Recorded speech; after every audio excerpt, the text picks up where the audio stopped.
Musa alayhi salam was traveling with his family. They got lost in the middle of the desert. It was getting cold, so much so that they were starting to freeze, and he needed to get a fire going. And he sees a fire long in the distance, up on top of a mountain that his family can't even see. He says, "Inni anastu nara," I can sense there's a flame there. So he tells his family to wait there and comes back. Hopefully I can get some guidance there. لَعَلَّكُمْ تَصْطَلُونَ, so you can get warmth. Right, so they are freezing. So it's a desperate situation. They're lost in the middle of the desert. It's getting dark. There's nobody around. And now he's going to go and see this fire. And of course, everybody knows that he met in conversation with Allah through the burning bush when he got up on the mountain. There's one phrase in there that says, أَنَا اخْتَرْتُكَ. When Allah spoke to him, he says, it is I, in fact, that has chosen you. Has chosen. And it just took me for a spin. You know, when someone's chosen by a higher authority, like if somebody's called in to meet with the president, or a king calls, or the principal of the school called you to give you an award or something, you know, there's a ceremony.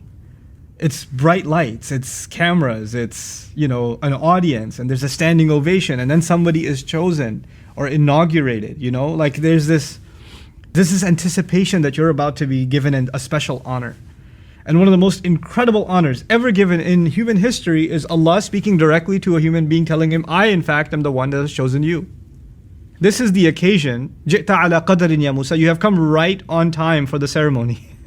You have come right on time. You know, this, and exactly according to plan. In other words, this was the ceremony. Now, look at the background to this ceremony. There's no dressing up. There's no getting ready. There's no like anticipation. There's no family standing there trying to celebrate this honor.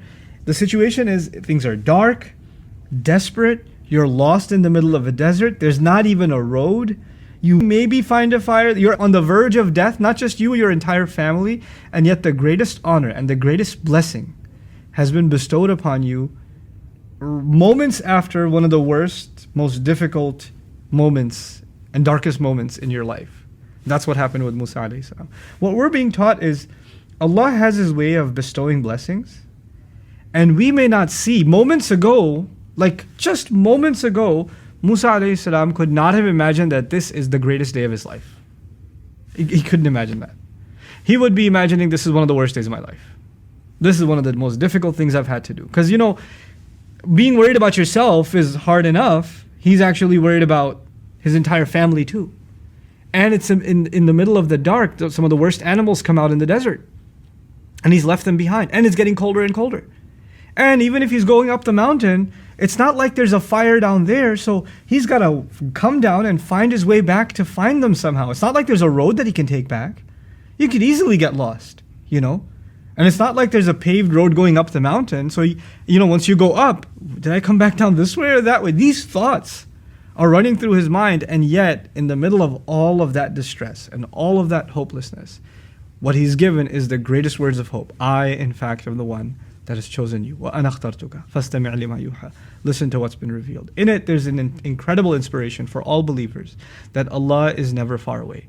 No matter how dark your situation gets, how desperate it gets, how difficult it gets for you and your loved ones, so long as you have reliance in Him, Allah will in fact bring you light from where nobody else could have seen it. And He'll turn things around just in a moment. And that's in the hands of Allah. All of that is in the hands of Allah. Every step you're taking up that mountain, and every rock you're climbing, and every time you're slipping and almost falling and getting desperate, don't think that this is going to last. Allah will give relief whenever and however He can.